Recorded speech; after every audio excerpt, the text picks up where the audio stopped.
ಭಾಗ 19. ಕಥೆಯನ್ನು ಪೂರ್ತಿಯಾಗಿ ಅರ್ಥ ಮಾಡಿಕೊಳ್ಳಲು ಕಥೆಯ ಹಿಂದಿನ ಭಾಗಗಳನ್ನು ಮರೆಯದೆ ನೋಡಿ.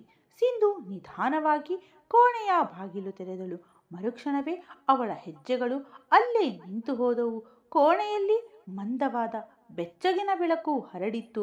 ಹೊರಗೆ ಕತ್ತಲ ರಾತ್ರಿ ಇದ್ದರೂ ಒಳಗಡೆ ಮಾತ್ರ ಯಾರೋ ತುಂಬ ಪ್ರೀತಿಯಿಂದ ಒಂದು ಹೊಸ ಮುಂಜಾನೆಯನ್ನು ಸೃಷ್ಟಿಸಿದಂತೆ ಭಾಸವಾಗುತ್ತಿತ್ತು. ಇದು ತುಂಬ ದೊಡ್ಡದಾದ ಇಲ್ಲವೇ ಅತಿಯಾಗಿ ಜಗಮಗಿಸುವ ಅಲಂಕಾರದ ರೂಮ್ ಆಗಿರಲಿಲ್ಲ.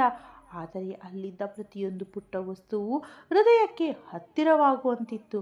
ಗೋಡೆಯ ಒಂದು ಬದಿಯಲ್ಲಿ ಪುಟ್ಟ ಮಕ್ಕಳ ಮುದ್ದಾದ ನಗುಮೊಗದ ಫೋಟೋಗಳನ್ನು ಹಾಕಲಾಗಿತ್ತು. ಒಂದರಲ್ಲಿ ಮಗುವಿನ ಪುಟ್ಟ ಕೈಗಳು, ಮತ್ತೊಂದರಲ್ಲಿ ಅದರ ಮೊದಲ ಮಗುನಗು, ಮಗದೊಂದರಲ್ಲಿ ತಂದೆಯ ಬೆರಳು ಹಿಡಿದು ಹೆಜ್ಜೆ ಇಡುತ್ತಿದ್ದ ಪುಟ್ಟ ಕಂದಮ್ಮನ ಚಿತ್ರ. ಕೋಣೆಯ ಒಂದು ಮೂಲೆಯಲ್ಲಿ 2-3 ಪುಟ್ಟ ಸಾಫ್ಟ್ ಟಾಯ್ಗಳು ತುಂಬ ನೀಟಾಗಿ ಜೋಡಿಸಿ ಇಡಲಾಗಿತ್ತು. ಕಿಟಕಿಯ ಪಕ್ಕದಲ್ಲಿ ಸಣ್ಣ ಮರದ ರ್ಯಾಕ್ ಮೇಲೆ ಒಂದು ಜೊತೆ ಪುಟ್ಟ ಮಗುವಿನ ಸಾಕ್ಸ್ ಇಡಲಾಗಿತ್ತು. ಅದರ ಪಕ್ಕದಲ್ಲೇ ಒಂದು ಮುದ್ದಾದ ಆಟ ಸಾಮಾನು ಮತ್ತು ಒಂದು ಖಾಲಿ ಫೋಟೋ ಫ್ರೇಮ್ ಇತ್ತು. ಆ ಫೋಟೋ ಫ್ರೇಮ್ ಕೆಳಗೆ ಸಣ್ಣ ಅಕ್ಷರಗಳಲ್ಲಿ ಹೀಗೆ ಬರೆಯಲಾಗಿತ್ತು: ಕಮಿಂಗ್ ಸೂನ್. ಕೋಣೆಯಲ್ಲಿ ಅತಿಯಾದ ಅಲಂಕಾರ ಎಲ್ಲೂ ಇರಲಿಲ್ಲ. ಆದರೆ ಅಲ್ಲಿನ ಪ್ರತಿಯೊಂದು ವಸ್ತುವಿನಲ್ಲೂ ಒಂದು ಕಾಯುವಿಕೆ ಇತ್ತು. ಅಪಾರವಾದ ಆಪ್ತತೆ ತುಂಬಿತ್ತು. ಯಾರೋ ತಮ್ಮ ಹೃದಯದಲ್ಲಿದ್ದ ಪ್ರೀತಿಯನ್ನು ತಂದು ಈ ಕೋಣೆಯಲ್ಲಿ ಸುರಿದಂತೆ ಇತ್ತು. ಸಿಂಧು ನಿಧಾನವಾಗಿ ಒಳಗಡೆ ಬಂದಳು. ಅವಳ ಬೆರಳುಗಳು ಮೆಲ್ಲನೆಯ ಖಾಲಿ ಫೋಟೋ ಫ್ರೇಮ್ ಅನ್ನು ಸವರುತ್ತಾ ಹೋದವು. ನಂತರ ಅವಳ ದೃಷ್ಟಿ ವಿಕ್ರಮ್ ಮೇಲೆ ಬಂದು ನಿಂತಿತ್ತು. ವಿಕ್ರಮ್ ಬಾಗಿಲ ಹತ್ತಿರವೇ ನಿಂತು ಅವಳನ್ನೇ ನೋಡುತ್ತಾ ಇದ್ದನು. ಅವನ ಮುಖದಲ್ಲಿ ಒಂದು ಸುಂದರ ನಗು ಇತ್ತು. ಇಂತಹ ನಗು ಒಬ್ಬ ಗಂಡಸಿನ ಮುಖದಲ್ಲಿ ಯಾವಾಗ ಬರುತ್ತದೆ ಅಂದರೆ ಅವನು ತನ್ನ ಜೀವಂತದರಿವ ಹೆಂಡತಿಯೊಂದಿಗೆ ಒಂದು ಸುಂದರ ಭವಿಷ್ಯವನ್ನು ನಿಜ ಎಂದು ನಂಬಲು ಶುರು ಮಾಡಿದಾಗ ಮಾತ್ರ. ವಿಕ್ರಮ್ ಹಿಂದಿನಿಂದ ಬಂದು ಅವಳನ್ನು ತನ್ನ ತೋಳುಗಳಲ್ಲಿ ಬಂಧಿಸಿಕೊಂಡನು. ಅವಳ ಹೆಗಲ ಮೇಲೆ ತನ್ನ ತಲೆಯನ್ನು ಇಟ್ಟುಕೊಂಡು ಪಿಸುಗುಟ್ಟಿದನು. ಇಷ್ಟವಾಯ್ತಾ ಮುದ್ದು? ನಿನಗೆ ಇದೆಲ್ಲ ಇಷ್ಟ ಆಯ್ತಾ? ಇದು ನನ್ನ ಕಡೆಯಿಂದ ಒಂದು ಪುಟ್ಟ ಪ್ರಯತ್ನ ಅಷ್ಟೇ. ನಮ್ಮ ಪುಟ್ಟ ರಾಜಕುಮಾರಿಯ ಬರುವಿಕೆಗೆ ಮಾಡಿಕೊಂಡಿರುವ ಸಣ್ಣ ತಯಾರಿ. ಸಿಂಧು ಏನೂ ಮಾತನಾಡಲಿಲ್ಲ. ಅವಳ ಕಣ್ಣುಗಳು ತಾನಾಗಿಯೇ ತೇವವಾದವು. ಕಣ್ಣೀರು ತುಂಬಿ ಬಂದಿತ್ತು. ವಿಕ್ರಮ್ ಅವಳ ಮುಖವನ್ನು ನೋಡಿ ತಕ್ಷಣ ಅವಳ ಎದುರು ಬಂದನು. ಅವಳ ಕೆನ್ನೆಗಳನ್ನು ತನ್ನ 2 ಹಸ್ತಗಳಲ್ಲಿ ಹಿಡಿದುಕೊಂಡು ತುಂಬ ಮೃದುವಾಗಿ ಕೇಳಿದನು: ಅಯ್ಯೋ, ನೀನ್ಯಾಕೆ ಈಗ ಅಳ್ತಾ ಇದ್ದೀಯ ಮುದ್ದು? ನಿನಗೆ ಖುಷಿ ಆಗ್ತಾ ಇಲ್ವಾ? ಅವನ ಬಾಯಿಂದ ಆ ಮಾತು ಕೇಳುತ್ತಿದ್ದಂತೆ ಸಿಂಧುಗೆ ತನ್ನ ಕಣ್ಣೀರು ತಡೆಯಲು ಸಾಧ್ಯವಾಗಲೇ ಇಲ್ಲ. ಅವಳು ಬೇಡ ಎಂದು ತಲೆಯಾಡಿಸುತ್ತಾ ಮರುಕ್ಷಣವೇ ಮುಂದೆ ಬಂದು ಅವನ ಎದೆಗೆ ಒರಗಿ ಗಟ್ಟಿಯಾಗಿ ಅಪ್ಪಿಕೊಂಡಳು. ಇದು ಯಾವುದೇ ದುಃಖದಲ್ಲಾಗಲಿ ಆಸರೆಗಾಗಲಿ ಅಪ್ಪಿಕೊಂಡ ಹಾಗೆ ಇರಲಿಲ್ಲ. ಬದಲಿಗೆ ತುಂಬ ವರ್ಷ ಸುದೀರ್ಘ ಪಯಣವನ್ನು ಮುಗಿಸಿ ಕೊನೆಗೂ ತನ್ನ ಸ್ವಂತ ಮನೆಗೆ ತಲುಪಿದಾಗ ಸಿಗುವ ನಿರಾಳತೆಯಂತಿತ್ತು. ವಿಕ್ರಮ್ ಏನೂ ಮಾತನಾಡದೆ ಅವಳನ್ನು ತನ್ನ ಬಾಹುಗಳಲ್ಲಿ ಗಟ್ಟಿಯಾಗಿ ಹಿಡಿದುಕೊಂಡನು. ಅವನ ಗಲ್ಲ ತಲೆಯ ಮೇಲೆ ತಾಗಿ ನಿಂತಿತ್ತು. ಕೆಲವು ಕ್ಷಣಕಾಲ ಇಬ್ಬರೂ ಹಾಗೆಯೇ ಮೌನವಾಗಿ ನಿಂತಿದ್ದರು. ಸಿಂಧು ತುಂಬ ಮೃದುವಾಗಿ ಹೇಳಿದಳು: ನಾನು ತುಂಬ ಖುಷಿಯಾಗಿದ್ದೀನಿ. ಅವಳ ಧ್ವನಿ ಗದ್ಗದಿತವಾಗಿತ್ತು. ಅವಳು ಅವನನ್ನು ಇನ್ನೂ ಸ್ವಲ್ಪ ಗಟ್ಟಿಯಾಗಿ ಹಿಡಿದುಕೊಂಡು ಅಂದಳು: ತುಂಬ ಅಂದರೆ ತುಂಬ ಖುಷಿಯಾಗಿದ್ದೀನಿ. ನಿಮ್ಮ ಜೊತೆ ಇರುವಾಗ ನನಗೆ ಪ್ರತಿಯೊಂದು ಖುಷಿಯೂ ದುಪ್ಪಟ್ಟಾಗುತ್ತದೆ. ವಿಕ್ರಮ್ ಅವಳ ಬೆನ್ನು ಸವರುತ್ತಾ ಕಣ್ಣುಗಳನ್ನು ಮುಚ್ಚಿಕೊಂಡನು. ಆದರೆ ಅಷ್ಟರಲ್ಲಿ ಸಿಂಧು ಏನೋ ಹೇಳಲು ಪ್ರಯತ್ನಿಸುತ್ತಿರುವುದು ಅವನಿಗೆ ಅರಿವಾಗಿತ್ತು. ಅವನು ಸ್ವಲ್ಪ ಹಿಂದೆ ಸರಿದು ಅವಳ ಮುಖವನ್ನು ನೋಡಿದನು. ಸಿಂಧು ಕಣ್ಣುಗಳು ಎಲ್ಲಿಯೋ ದೂರದ ನೆನಪುಗಳಲ್ಲಿ ಮುಳುಗಿ ಹೋಗಿದ್ದವು. ಅವಳು ಮೆಲ್ಲನೆ ಹೇಳಿದಳು: ಆದರೆ ಒಂದು ದಿನ ಇಂತಹದ್ದೇ ಒಂದು ಸಮಯ ಇತ್ತು. ವಿಕ್ರಮ್ ಕೈಗಳು ಅಲ್ಲೇ ಲಘುವಾಗಿ ನಿಂತವು. ಸಿಂಧು ಕಣ್ಣುಗಳನ್ನು ಮುಚ್ಚಿಕೊಂಡಳು. ನನಗೆ ಮೊದಲ ಬಾರಿ ಸಮರ್ ನನ್ನ ಹೊಟ್ಟೆಗೆ ಬಂದಿದ್ದಾನೆ ಅಂತ ಗೊತ್ತಾದಾಗ ಆ ದಿನ ನನ್ನ ಮುಖದಲ್ಲಿ ಯಾವುದೇ ಖುಷಿ ಇರಲಿಲ್ಲ.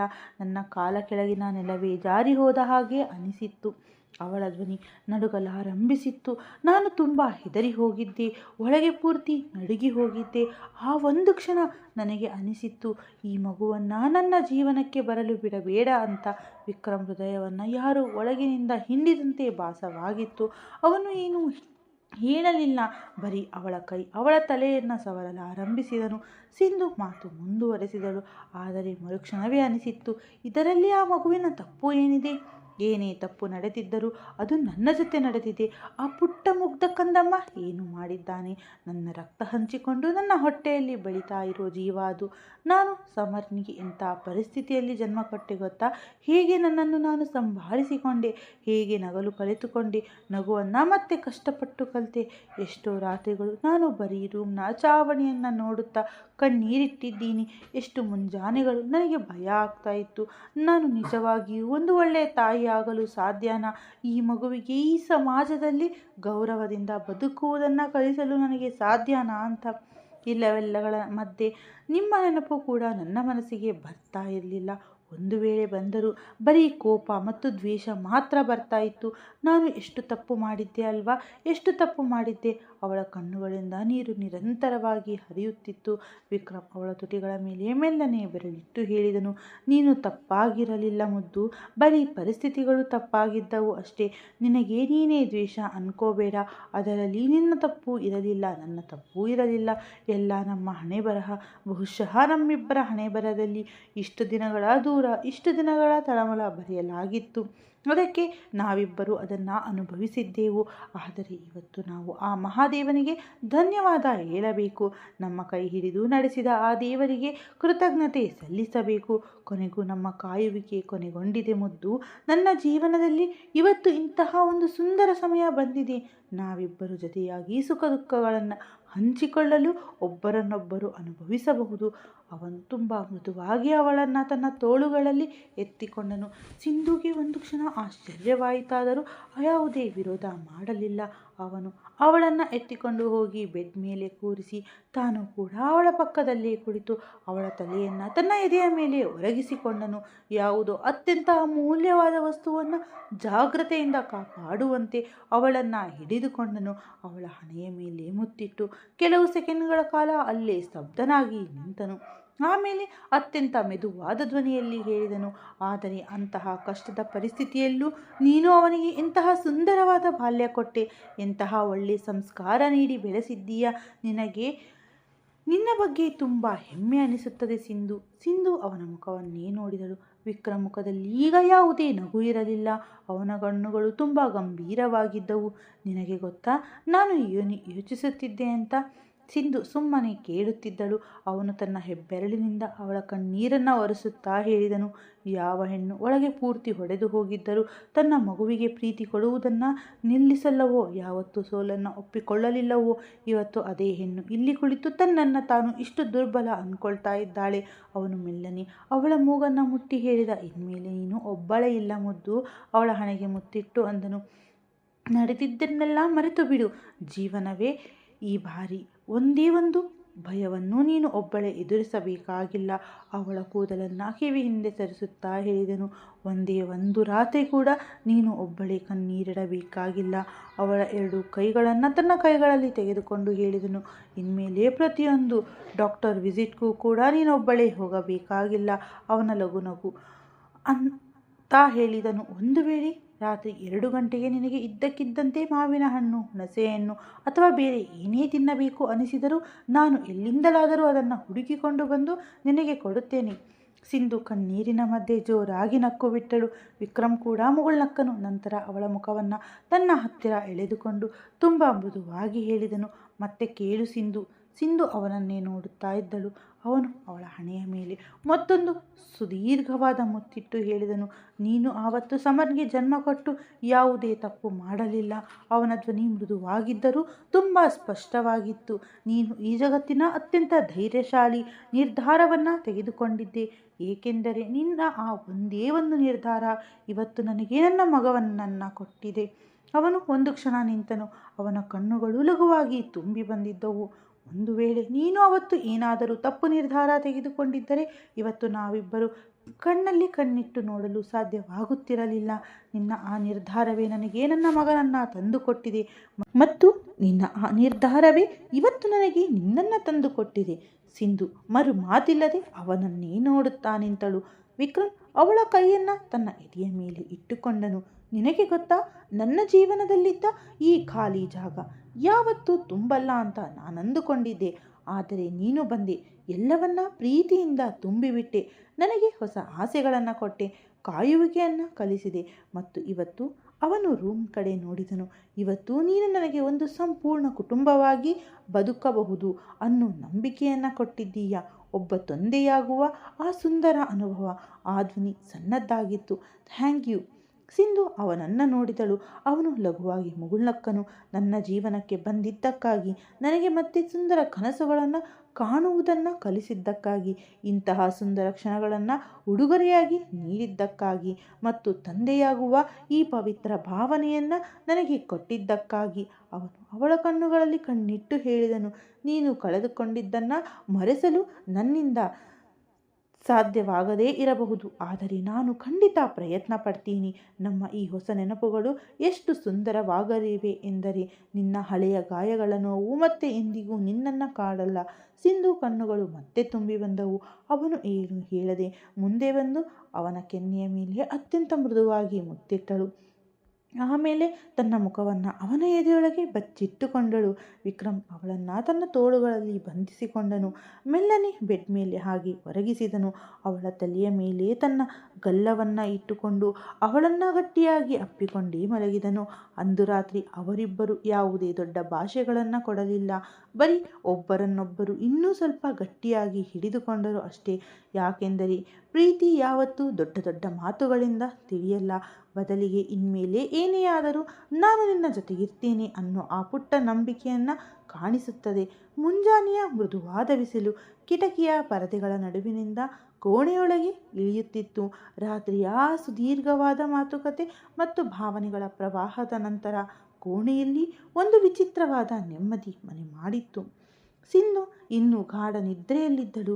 ಅವಳ ಮುಖ ತುಂಬ ಶಾಂತವಾಗಿತ್ತು, ಆದರೆ ಆ ಶಾಂತತೆಯಲ್ಲೂ ಲಘು ಆಯಾಸ ಸ್ಪಷ್ಟವಾಗಿ ಕಾಣಿಸುತ್ತಿತ್ತು. ವಿಕ್ರಮ್ ಕಣ್ಣು ತೆರೆದಾಗ ಅವನು ಯಾವುದೇ ಚಲನೆ ಮಾಡದೆ ಕೇವಲ ಅವಳನ್ನೇ ನೋಡುತ್ತಾ ನಿಂತುಕೊಂಡನು. ಜೀವನ ತನಗೆ ಒಂದೇ ಬಾರಿಗೆ ಇಷ್ಟೊಂದು ಖುಷಿಗಳನ್ನು ಕೊಟ್ಟಿದೆ ಅನ್ನೋದನ್ನು ಅವನಿಗೆ ಇನ್ನೂ ನಂಬಲು ಸಾಧ್ಯವಾಗುತ್ತಿರಲಿಲ್ಲ. ಸ್ವಂತ ಮನೆ, ಆಪ್ತತೆ, ಈ ಮಗ ಮತ್ತು ಈಗ ಬರಲಿರುವ ಒಂದು ಹೊಸ ಪುಟ್ಟ ಜೀವದ ಬಡಿತ. ಅವನ ತುಟಿಗಳ ಮೇಲೆ ತಾನಾಗಿಯೇ ಒಂದು ಸುಂದರ ಮುಗುಳ್ನಗು ಮೂಡಿತ್ತು. ಅವನು ನಿಧಾನವಾಗಿ ಮುಂದೆ ಬಂದು ಅವಳ ಹಣೆಯ ಮೇಲೆ ಮೃದುವಾಗಿ ಮುತ್ತಿಟ್ಟನು. ಸಿಂಧು ನಿದ್ರೆಯಲ್ಲೇ ತನ್ನ ಮುಖವನ್ನು ಲಘುವಾಗಿ ಮುರಿದುಕೊಂಡು ಅವನ ಕಡೆ ಇನ್ನೂ ಸ್ವಲ್ಪ ಜಾರಿ ಬಂದಳು. ವಿಕ್ರಮ್ ಮೆಲ್ಲನೆ ನಕ್ಕನು. ಅವಳ ಮುಖದಲ್ಲಿ ಮೇಲೆ ಬಿದ್ದಿದ್ದ ಕೂದಲನ್ನು ಹಿಂದೆ ಸರಿಸುತ್ತಾ ಪಿಸುಗುಟ್ಟಿದನು. ಗುಡ್ ಮಾರ್ನಿಂಗ್ ನನ್ನ ಜೀವವೇ. ಸಿಂಧು ಕಣ್ಣುಗಳನ್ನು ಇನ್ನೂ ಪೂರ್ತಿಯಾಗಿ ತೆರೆದಿರಲಿಲ್ಲ. ಅವಳು ಬರೀ ಅವನ ಆಪ್ತತೆಯನ್ನು ಅನುಭವಿಸುತ್ತಾ ಅವನಿಗೆ ಇನ್ನೂ ಹತ್ತಿರ ಜರಿದಳು.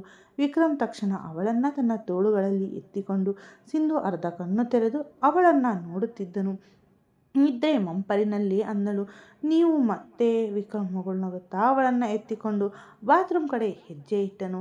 ಸಿಂಧುಗೆ ಈಗ ಸ್ವಲ್ಪ ಎಚ್ಚರವಾಗಿತ್ತು. ಅವಳು ಅವನ ಹೆಗಲ ಮೇಲೆ ಕೈ ಇಟ್ಟು ಹೇಳಿದಳು, ನೀವು ಯಾಕೆ ಪದೇ ಪದೇ ನನ್ನನ್ನು ಹೀಗೆ ಎತ್ಕೊಳ್ತೀರಾ? ನಾನು ನಡಿತೀನಿ, ನನಗೆ ಯಾವುದೇ ತೊಂದರೆ ಇಲ್ಲ. ವಿಕ್ರಮ್ ನಡೆಯುತ್ತಲೇ ಅವಳ ಕಡೆ ನೋಡಿ ತುಂಬ ಸರಳವಾಗಿ ಆದರೆ ಅಷ್ಟೇ ಆಳವಾದ ಧ್ವನಿಯಲ್ಲಿ ಹೇಳಿದನು, ನನ್ನ ಕೈಯಲ್ಲಿ ಅಧಿಕಾರ ಇದ್ದರೆ ಸಿಂಧು, ನಾನು ನಿನ್ನನ್ನು ಎಲ್ಲ ಕಡೆಗೂ ನನ್ನ ಮಡಿಲಲ್ಲೇ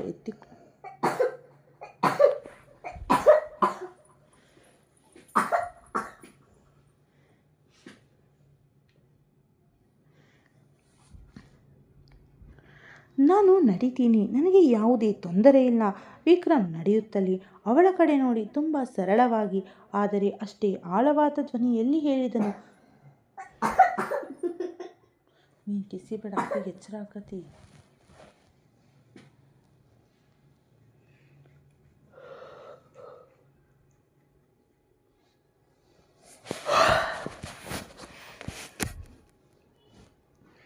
ನೀವು ಯಾಕೆ ಪದೇ ಪದೇ ನನ್ನನ್ನು ಎತ್ತಿಕೊಳ್ಳುತ್ತೀರಾ? ನಾನು ನಡೀತೀನಿ, ನನಗೆ ಯಾವುದೇ ತೊಂದರೆ ಇಲ್ಲ. ವಿಕ್ರಮ್ ನಡೆಯುತ್ತಾರೆ ಅವಳ ಕಡೆ ನೋಡಿ ತುಂಬ ಸರಳವಾಗಿ ಆದರೆ ಅಷ್ಟೇ ಆಳವಾದ ಧ್ವನಿಯಲ್ಲಿ ಹೇಳಿದನು, ನನ್ನ ಕೈಯಲ್ಲಿ ಅಧಿಕಾರ ಇದ್ದರೆ ಸಿಂಧು, ನಾನು ನಿನ್ನನ್ನು ಎಲ್ಲ ಕಡೆಗೂ ನನ್ನ ಮಡಿಲಲ್ಲೇ ಎತ್ತಿಕೊಂಡು ಹೋಗುತ್ತಿದ್ದೆ. ನಿನ್ನ ಕಾಲು ನೆಲಕ್ಕೆ ತಾಗಲು ಬಿಡುತ್ತಾನೇ ಇರಲಿಲ್ಲ. ಆಮೇಲೆ ತಾನೇ ಲಘುವಾಗಿ ನಗುತ್ತಾ ಅಂದನು, ಆದರೆ ನಾನು ಹಾಗೆ ಮಾಡಿದರೆ ಮನೆಯವರೆಲ್ಲ ಅನ್ಕೊತಾರೆ ನಾನು ನನ್ನ ಹೆಂಡತಿಯ ವಿಷಯದಲ್ಲಿ ತುಂಬ ಅತಿಯಾಗಿ ಪ್ರೊಟೆಕ್ಟಿವ್ ಆಗಿಬಿಟ್ಟಿದ್ದೀನಿ ಅಂತ. ಸಿಂಧು ಲಘುವಾಗಿ ನಕ್ಕಳು. ವಿಕ್ರಮ್ ಅವಳನ್ನು ಬಾತ್ರೂಮ್ನಲ್ಲಿ ಕರೆದುಕೊಂಡು ಹೋಗಿ ನಿಧಾನವಾಗಿ ಕೆಳಗಿಳಿಸಿ ಕನ್ನಡಿಯ ಮುಂದೆ ನಿಲ್ಲಿಸಿದನು. ಆಮೇಲೆ ಅವಳ ಬ್ರಷ್ ತೆಗೆದುಕೊಂಡು ಅದಕ್ಕೆ ಪೇಸ್ಟ್ ಹಚ್ಚಿ ಅವಳ ಕೈಗೆ ಕೊಟ್ಟನು. ನೋಡಿ ಮೇಡಮ್, ಬೇಗ ಬೇಗ ಬ್ರಷ್ ಅಪ್ ಆಗಿ. ನಾನು ಕೆಳಗೆ ಹೋಗಿ ನಿಮಗೋಸ್ಕರ ಬ್ರೇಕ್ಫಾಸ್ಟ್ ಏನಿದೆ ಅಂತ ನೋಡ್ತಿರ್ತೀನಿ. ನೀನು ಇಷ್ಟು ಹೊತ್ತು ಖಾಲಿ ಹೊಟ್ಟೆಯಲ್ಲಿ ಇರೋದು ಒಳ್ಳೆಯದಲ್ಲ. ಹೌದು, ನಿನಗೆ ಏನಾದರೂ ತಿನ್ನಬೇಕು ಅಂತ ಅನಿಸ್ತಾ ಇದೆಯಾ? ಸಿಂಧು ಬ್ರಷ್ ಕೈಗೆ ತೆಗೆದುಕೊಳ್ಳುತ್ತಾ ಅವನನ್ನು ನೋಡಿದಳು. ಕಣ್ಣುಗಳಲ್ಲಿ ಇನ್ನೂ ನಿದ್ದೆ ಮಂಪರಿತ್ತಾದರೂ ಒಂದು ಮುದ್ದಾದ ಹೊಳಪಿತ್ತು. ಅವಳು ಹೇಳಿದಳು, ನೀವು ಏನನ್ನು ರೆಡಿ ಮಾಡಿಸ್ತೀರೋ ನಾನು ಅದನ್ನೇ ತಿಂತೀನಿ. ಈಗ ನಿಮ್ಮ ರಾಜಕುಮಾರಿಗೆ ನಿಮ್ಮಿಷ್ಟದ ಊಟವೇ ಬೇಕಂತೆ. ವಿಕ್ರಮ್ ಸ್ವಲ್ಪ ಬಾಗಿ ತನ್ನ ಮೂಗನ್ನು ಅವಳ ಮೂಗಿಗೆ ಲಘುವಾಗಿ ತಾಗಿಸುತ್ತಾ ಅಂದನು, ನಿಮ್ಮ ಆಜ್ಞೆಯಂತೆ ನನ್ನ ರಾಜಕುಮಾರಿ. ಮತ್ತು ಮುಗುಳ್ನಗುತ್ತಾ ಕೋಣೆಯಿಂದ ಹೊರಗೆ ಹೋದನು. ಅವನು ಕೆಳಗೆ ಬರುತ್ತಿದ್ದಂತೆ ಕಿಚನ್ನಲ್ಲಿ ನೀಲಿಮಾ ಅಮ್ಮ ಮತ್ತು ಅನುಪಮಾ ಅಮ್ಮ ಇಬ್ಬರು ಆಗಲೇ ಎದ್ದು ಕೆಲಸದಲ್ಲಿ ನಿರತರಾಗಿದ್ದನ್ನು ನೋಡಿದನು. ನೀಲಿಮಾ ಅಮ್ಮ ಅವನನ್ನು ನೋಡುತ್ತಲೇ ಮುಗುಳ್ನಗುತ್ತಾ ಕೇಳಿದರು, ಏನು ಇವತ್ತು ಇಷ್ಟು ಬೇಗ ಎದ್ದು ಬಿಟ್ಟಿದ್ದೀಯಾ? ವಿಕ್ರಮ್ ಲಘುವಾಗಿ ನಕ್ಕನು. ಅವನು ಕಿಚನ್ ಸ್ಟಾಫ್ಗೆ ಹೇಳಿದನು, ಇವತ್ತು ಸಿಂಧುಗೆ ತುಂಬ ಹೆವಿಯಾದ ಬ್ರೇಕ್ಫಾಸ್ಟ್ ಬೇಡ. ಕೆಲವು ಸೂಚನೆಗಳನ್ನು ನೀಡಿ ಅದನ್ನು ತಯಾರು ಮಾಡಲು ಹೇಳಿದನು. ಸ್ವಲ್ಪ ಸಮಯದ ನಂತರ ಡೈನಿಂಗ್ ಟೇಬಲ್ ಮೇಲೆ ಲಘುವಾದ ದಲಿಯ, ಫ್ರೆಶ್ ಆಗಿ ಕಟ್ ಮಾಡಿದ ಹಣ್ಣುಗಳು, ಸ್ವಲ್ಪ ಅವಲಕ್ಕಿ, ಉಪ್ಪಿಟ್ಟು, ಎಳನೀರು ಮತ್ತು ಬಾದಾಮಿ ಹಾಲು ಎಲ್ಲವನ್ನ ಜೋಡಿಸಿ ಇಡಲಾಗಿತ್ತು. ವಿಕ್ರಮ್ ಸ್ವಂತ ನಿಂತು ಪ್ರತಿಯೊಂದನ್ನು ಗಮನಿಸಿ ಸಿದ್ಧಪಡಿಸುತ್ತಿದ್ದನು.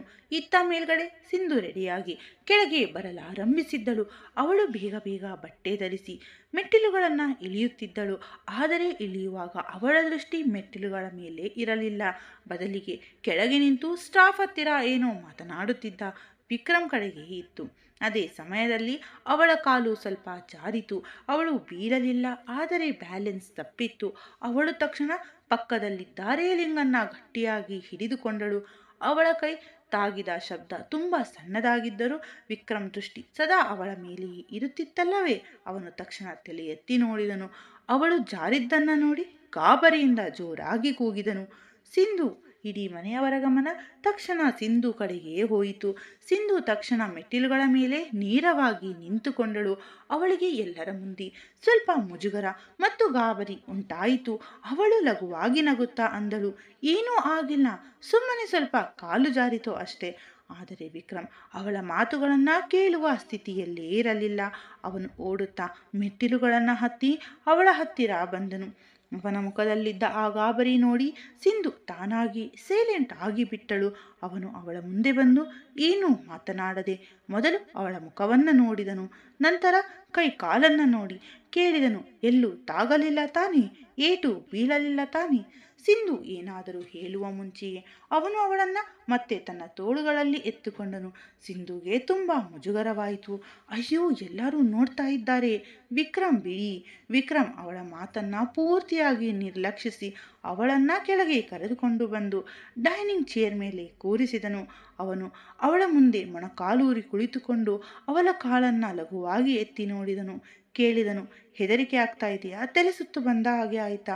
ಅವನ ಮುಖದಲ್ಲಿದ್ದ ಆತಂಕ ನೋಡಿ ಕೆಲವು ಸೆಕೆಂಡ್ಗಳ ಕಾಲ ಮನೆಯವರೆಲ್ಲ ಸೈಲೆಂಟ್ ಆಗಿಬಿಟ್ಟಿದ್ದರು. ನೀಲಿಮಾ ಅಮ್ಮ ಮತ್ತು ಅನುಪಮಾ ಅಮ್ಮ ಇಬ್ಬರು ಬರೀ ಅವನನ್ನೇ ನೋಡುತ್ತಾ ನಿಂತಿದ್ದರು. ಇಬ್ಬರ ಮುಖದಲ್ಲೂ ಒಂದು ಸುಂದರ ನಗು ಇತ್ತು. ಜೊತೆಗೆ ಕಣ್ಣುಗಳು ತೇವವಾಗಿದ್ದವು. ವಿಕ್ರಮ್ ಇನ್ನೂ ಗಾಬರಿಯಲ್ಲೇ ಮಾತನಾಡುತ್ತಿದ್ದನು. ನಾನು ಇವತ್ತೇ ನಮ್ಮ ರೂಮನ್ನು ಕೆಳಗೆ ಶಿಫ್ಟ್ ಮಾಡಿಸ್ತೀನಿ. ನಿನಗೆ ಇನ್ಮೇಲೆ ಮೆಟ್ಟಿಲು ಹತ್ತಿ ಇಳಿಯುವ ಯಾವುದೇ ಅಗತ್ಯ ಇಲ್ಲ. ನೋಡಿಕೊಂಡು ನಡಿಬೇಕು ತಾನೇ ಸಿಂಧು? ಏನಾದರೂ ಆಗಿದ್ದರೆ? ಕೊನೆಯಲ್ಲಿ ಅವನ ಧ್ವನಿ ತುಂಬ ಸಣ್ಣದಾಯಿತು. ನಿನಗೆ ಏನಾದರೂ ಆದರೆ ನನ್ನಿಂದ ಬದುಕಲು ಸಾಧ್ಯವಿಲ್ಲ. ಅವನು ಆ ವಾಕ್ಯವನ್ನು ಪೂರ್ತಿಗೊಳಿಸಲು ಕೂಡ ಆಗಲಿಲ್ಲ. ಅಷ್ಟರಲ್ಲೇ ನೀಲಿಮಾ ಅಮ್ಮ ಅವನ ಹತ್ತಿರ ಬಂದು ಅವನ ತಲೆ ಸವರುತ್ತಾ ಹೇಳಿದರು, ಪುಟ್ಟ, ಏನೂ ಆಗಿಲ್ಲ ನನ್ನ ಮಗನೇ, ಇಷ್ಟೊಂದು ಗಾಬರಿಯಾಗಬೇಡ. ಆಮೇಲೆ ತುಂಬ ಪ್ರೀತಿಯಿಂದ ಹೇಳಿದರು, ನಿನ್ನ ಹೆಂಡತಿ ಚೆನ್ನಾಗಿದ್ದಾಳೆ ಮತ್ತು ಇನ್ಮೇಲೆ ನಾವೆಲ್ಲರೂ ಇದ್ದೀವಿ ಅಲ್ವಾ? ಅವಳನ್ನು ಜಾಗ್ರತೆಯಿಂದ ನೋಡ್ಕೊತೀವಿ. ಅನುಪಮಾ ಅಮ್ಮ ಕೂಡ ನಗುತ್ತಾ ಹೇಳಿದರು, ಹೌದು ಮಗನೇ, ಈಗಲೇ ರೂಮ್ ಕೆಳಗೆ ಶಿಫ್ಟ್ ಮಾಡಿಸುವುದು ಬೇಡ. ಇನ್ಮೇಲೆ ಅವಳು ನಿಧಾನವಾಗಿ ನೋಡಿಕೊಂಡು ನಡೀತಾಳೆ. ಆದರೆ ಸಿಂಧು ಬರೀ ವಿಕ್ರಮ್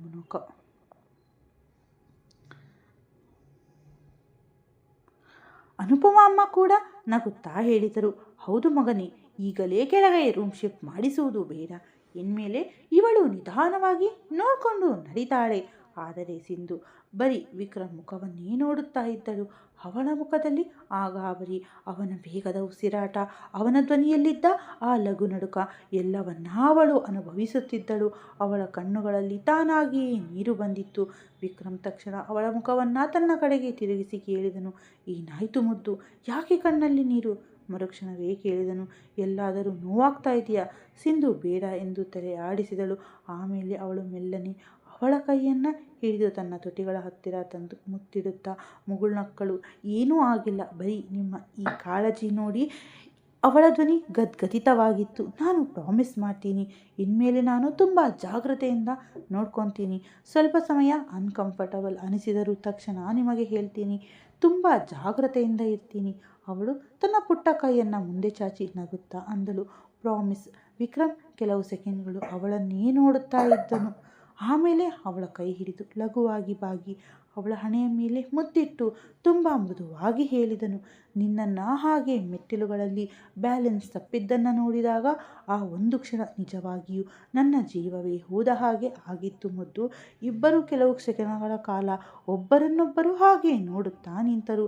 ಸುತ್ತಮುತ್ತ ಜನ ಇದ್ದಾರೆ ಎನ್ನುವುದನ್ನೇ ಮರೆತು ಹೋದಂತೆ. ಅಷ್ಟರಲ್ಲಿ ನೀಲಿಮಾ ಅಮ್ಮ ಜಾಣತನದಿಂದ ಕೆಮ್ಮುತ್ತಾ ನಕ್ಕು ಹೇಳಿದರು, ಅಯ್ಯೋ ಸಾಹೇಬರೇ, ಈಗಲಾದರೂ ಅವಳಿಗೆ ತಿಂಡಿ ತಿನ್ನಲು ಬಿಡ್ತೀರಾ ಅಥವಾ ಹಾಗೆ ಉಪವಾಸ ಇಡೋ ಯೋಚನೆ ಇದೆಯಾ? ವಿಕ್ರಮ್ ತಕ್ಷಣ ಮುಜುಗರಕ್ಕೊಳಗಾಗಿ ಹಿಂದೆ ಸರಿದನು. ಅಮ್ಮ, ನೀವು ಎಲ್ಲರೂ ಜೋರಾಗಿ ನಕ್ಕು ಬಿಟ್ಟರು. ವಾತಾವರಣವನ್ನು ತಿಳಿಗೊಳಿಸುತ್ತಾ ನೀಲಿಮಾ ಅಮ್ಮ ನಗುತ್ತಾ ಕರೆದರು, ಸಮರ್ ಬಂಗಾರ, ಬಾ ತಿಂಡಿ ತಿನ್ನು. ನಿನಗೆ ಸ್ಕೂಲ್ಗೆ ಟೈಮ್ ಆಗ್ತಾ ಇದೆ. ಇಲ್ಲದಿದ್ದರೆ ನಿಮ್ಮ ಪಪ್ಪಂಗೆ ನಿಮ್ಮ ಮಮ್ಮನ ಕೇರ್ ಮಾಡೋದ್ರಿಂದ ಬಿಡುವೇನೇ ಸಿಗಲ್ಲ. ಇತ್ತ ಸೋಫಾದ ಮೇಲೆ ಕುಳಿತುಕೊಂಡು ತನ್ನ ಸ್ಕೂಲ್ ಬ್ಯಾಗ್ ಚೈನ್ ಎಳೆಯುತ್ತಿದ್ದ ಸಮರ್ ಮಧ್ಯೆ ಮಧ್ಯೆ ಫೋನ್ನಲ್ಲಿ ಏನೋ ನೋಡುತ್ತಾ ಇದ್ದನು. ಅವನು ತಕ್ಷಣ ಸೋಫಾದಿಂದ ಜಿಗಿದು ಓಡುತ್ತಾ ಬಂದು ಡೈನಿಂಗ್ ಟೇಬಲ್ ಹತ್ತಿರ ಬಂದನು. ಚೇರ್ ಎಳೆದು ಕುಳಿತುಕೊಳ್ಳುತ್ತಾ ತುಂಬ ಗಂಭೀರ ಮುಖ ಮಾಡಿಕೊಂಡು ಅಂದನು, ಇಲ್ಲ ಅಜ್ಜಿ, ಡ್ಯಾಡಿ ಇನ್ಮೇಲೆ ಮಮ್ಮಿನ ಇನ್ನೂ ಜಾಸ್ತಿ ಕೇರ್ ಮಾಡಬೇಕು. ಎಲ್ಲರ ದೃಷ್ಟಿ ಅವನ ಕಡೆ ಹೋಯಿತು. ವಿಕ್ರಮ್ ತನ್ನ ಹುಬ್ಬುಗಳನ್ನು ಮೇಲಕ್ಕೆತ್ತಿ ಕೇಳಿದನು, ಹೌದಾ, ಅದು ಯಾಕೆ ಹೇಳು ಲಿಟಲ್ ಚಾಪ್? ಸಮರ್ ತಾನು ತುಂಬ ಬುದ್ಧಿವಂತಿಕೆಯ ಮಾತು ಹೇಳ್ತಾ ಇದ್ದೀನಿ ಎನ್ನುವಂತೆ ತನ್ನ ಎರಡೂ ಕೈಗಳನ್ನು ಟೇಬಲ್ ಮೇಲಿಟ್ಟು ಹೇಳಿದನು, ಏಕೆಂದರೆ ಇನ್ಮೇಲೆ ನನ್ನ ಪುಟ್ಟ ತಂಗಿ ಬರ್ತಾ ಇದ್ದಾಳಲ್ಲ. ಒಂದು ಕ್ಷಣ ಡೈನಿಂಗ್ ಟೇಬಲ್ ಮೇಲೆ ಪೂರ್ತಿ ಸೈಲೆನ್ಸ್ ಆವರಿಸಿತ್ತು. ಆಮೇಲೆ ಎಲ್ಲರ ಮುಖದಲ್ಲೂ ತಾನಾಗಿಯೇ ದೊಡ್ಡ ನಗು ಮೂಡಿತ್ತು. ಸಿಂಧು ತಕ್ಷಣ ಅವನ ಕಡೆ ನೋಡಿದಳು. ವಿಕ್ರಮ್ ಲಘುವಾಗಿ ನಗುತ್ತಾ ಅಂದನು, ಅಯ್ಯೋ ಸಾಹೇಬರೇ, ಆಗಲೇ ನೀನು ಡಿಸೈಡ್ ಕೂಡ ಮಾಡಿಬಿಟ್ಟಿದ್ದೀಯಾ? ಸಮರ್ ಒಂದು ಕ್ಷಣವೂ ತಡ ಮಾಡದೆ ಉತ್ತರಿಸಿದನು, ಹೌದು, ಯಾಕೆಂದರೆ ನಿನ್ನೆ ನಮ್ಮ ಸ್ಕೂಲ್ನಲ್ಲಿ ಪ್ರಿಯಾಂಶು ಹೇಳ್ತಾ ಇದ್ದ, ಅವನಿಗೆ ಒಬ್ಬಳು ಪುಟ್ಟ ತಂಗಿ ಬಂದಿದ್ದಾಳಂತೆ. ಅವಳು ತುಂಬ ಕ್ಯೂಟ್ ಆಗಿದ್ದಾಳಂತೆ. ಅವಳ ಜೊತೆ ಆಟ ಆಡ್ತಾನಂತೆ, ಅವಳಿಗಾಗಿ ಚಾಕ್ಲೇಟ್ ತೊಗೊಂಡು ಹೋಗ್ತಾನಂತೆ ಮತ್ತು ಅವಳಿಗಾಗಿ ತುಂಬ ಶಾಪಿಂಗ್ ಮಾಡ್ತಾನಂತೆ. ಆಮೇಲೆ ಅವನು ತುಂಬ ಗಾಬರಿಯಾಗಿ ಸಿಂಧು ಕಡೆ ನೋಡಿ ಹೇಳಿದನು, ಹಾಗಿದ್ದರೆ ನಾನು ಕೂಡ ಮಾಡ್ತೀನಿ ತಾನೇ ಮಮ್ಮ? ನನ್ನ ಲಿಟಲ್ ಸಿಸ್ಟರ್ಗಾಗಿ ತುಂಬ ಶಾಪಿಂಗ್ ಮಾಡ್ತೀನಿ. ವಿಕ್ರಮ್ ತನ್ನ ನಗುವನ್ನು ತಡೆಯಲು ಪ್ರಯತ್ನಿಸುತ್ತಾ ಕೇಳಿದನು, ಒಂದು ವೇಳೆ ತಮ್ಮ ಬಂದರೆ? ಸಮರ್ 2 ಸೆಕೆಂಡ್ ಯೋಚನೆ ಮಾಡಿದನು. ಆಮೇಲೆ ತುಂಬ ನಾರ್ಮಲ್ ಆಗಿ ಹೇಳಿದನು, ಸರಿ, ಹಾಗಿದ್ದರೆ ಅವನನ್ನು ಪ್ರೀತಿಸೋಣ. ಆದರೆ ನಾನು ಮೊದಲು ದೇವರ ಹತ್ತಿರ ತಂಗಿನೇ ಕೇಳಿಕೊಳ್ಳುತ್ತೇನೆ. ಇದನ್ನು ಕೇಳಿ ಎಲ್ಲರೂ ಜೋರಾಗಿ ನಕ್ಕು ಬಿಟ್ಟರು. ನೀಲಿಮಾ ಅಮ್ಮ ಅವನ ತಲೆ ಸವರುತ್ತಾ ಹೇಳಿದರು, ನಾವು ಕೂಡ ಇಷ್ಟೊಂದು ಪ್ಲ್ಯಾನ್ ಮಾಡಿರಲಿಲ್ಲ ಬಂಗಾರ. ನೀನು ಆಗಲೇ ಇಷ್ಟೆಲ್ಲ ಪ್ಲ್ಯಾನ್ ಮಾಡಿಕೊಂಡಿದ್ದೀಯಾ? ಅನುಪಮ ಅಮ್ಮ ಮುಂದೆ ಬಂದು ಅವನ ಕೆನ್ನೆಯ ಮೇಲೆ ಹಿಂಡುತ್ತಾ ಹೇಳಿದರು, ಖಂಡಿತ ನನ್ನ ಬಂಗಾರ ತನ್ನ ತಂಗಿಗಾಗಿ ಇಡೀ ಶಾಪಿಂಗ್ ಮಾಲನ್ನೇ ಎತ್ತಿಕೊಂಡು ಬರ್ತಾನೆ. ಸಮರ್ ತಕ್ಷಣ ಖುಷಿಯಿಂದ ಅಂದನು, ಹೌದು ಅಮ್ಮ, ನೀವು ಕರೆಕ್ಟಾಗಿ ಹೇಳ್ತಾ ಇದ್ದೀರಾ. ಅವಳಿಗಾಗಿ ಪುಟ್ಟ ಪುಟ್ಟ ಶೂಸ್, ಪಿಂಕ್ ಬ್ಯಾಗ್ ಮತ್ತು ಟಡ್ಡಿ ಗೊಂಬೆ ಕೂಡ ತರ್ತೀನಿ. ಆಮೇಲೆ ಇದ್ದಕ್ಕಿದ್ದಂತೆ ವಿಕ್ರಮ್ ಕಡೆ ನೋಡಿ ಅಂದನು, ಆದರೆ ಡ್ಯಾಡ್, ನೀವು ಇವಾಗಿನಿಂದಲೇ ದುಡ್ಡು ಸೇವ್ ಮಾಡೋಕೆ ಶುರು ಮಾಡಿ. ವಿಕ್ರಮ್ ನಗುತ್ತಾ ಕೇಳಿದನು, ಅಯ್ಯೋ, ನಾನು ಯಾಕೆ ಸೇವ್ ಮಾಡಬೇಕು? ಬಿಗ್ ಬ್ರದರ್ ನೀನಲ್ವಾ? ಸಮರ್ ಮುಗ್ಧತೆಯಿಂದ ಹೇಳಿದನು, ಯಾಕಂದರೆ ತಂಗಿ ಬಂದರೆ ತುಂಬ ಖರ್ಚಾಗುತ್ತದೆ ಅಂತ ಪ್ರಿಯಾಂಶು ಹೇಳ್ತಾ ಇದ್ದ. ಈಗ ನಾನು ಇನ್ನು ಚಿಕ್ಕವನಲ್ವಾ? ನಾನು ದೊಡ್ಡವನಾದ ಮೇಲೆ ಅವಳ ಎಲ್ಲ ಖರ್ಚನ್ನು ನಾನೇ ನೋಡ್ಕೊತೀನಿ. ಇವಾಗ ಸಿಂಧುಗೆ ಕೂಡ ನಗು ತಡೆಯಲು ಆಗಲಿಲ್ಲ. ಅವಳ ಕಣ್ಣಲ್ಲಿದ್ದ ಕಣ್ಣೀರು ಆ ಜಾಗದಲ್ಲಿ ಒಂದು ಸುಂದರ ನಗು ಮೂಡಿತ್ತು. ವಿಕ್ರಮ್ ಚೇರ್ ಮೇಲೆ ಹಿಂದೆ ವಾಲಿ ಕುಳಿತುಕೊಂಡು ಅಂದನು, ಸರಿ ಸಾಹೇಬರೇ, ಆಗಿದ್ದರೆ ನಮ್ಮ ಇವತ್ತಿನ ಬಜೆಟ್ ಮೀಟಿಂಗನ್ನು ಸಂಜೆ ಇಟ್ಕೊಳ್ಳೋಣ. ಸಮರ್ ತಕ್ಷಣ ತಲೆ ಆಡಿಸಿದನು. ಆಮೇಲೆ ಪ್ಲೇಟನ್ನು ತನ್ನ ಕಡೆ ಎಳೆದುಕೊಳ್ಳುತ್ತಾ ಅಂದನು, ನೀವು ಬೇಗ ತಿಂಡಿ ತಿನ್ನಿ, ನಮ್ಮ ಸ್ಕೂಲ್ಗೆ ಲೇಟ್ ಆಗುತ್ತದೆ. ನೀಲಿಮಾ ಅಮ್ಮ ಅವನ ಪ್ಲೇಟ್ಗೆ ತಿಂಡಿ ಹಾಕಿದರು. ಅವನು ಒಂದು ತುತ್ತು ತಿನ್ನುತ್ತಾ ಇದ್ದಕ್ಕಿದ್ದಂತೆ ತುಂಬ ಜವಾಬ್ದಾರಿಯುತ ಧ್ವನಿಯಲ್ಲಿ ಹೇಳಿದನು, ಮತ್ತೆ ಮಮ್ಮ, ನೀವು ಮೆಟ್ಟಿಲುಗಳ ಮೇಲೆ ಸ್ವಲ್ಪ ನಿಧಾನವಾಗಿ ಓಡಾಡಿ. ಎಲ್ಲರೂ ಮತ್ತೆ ಅವನನ್ನೇ ನೋಡಲಾರಂಭಿಸಿದರು.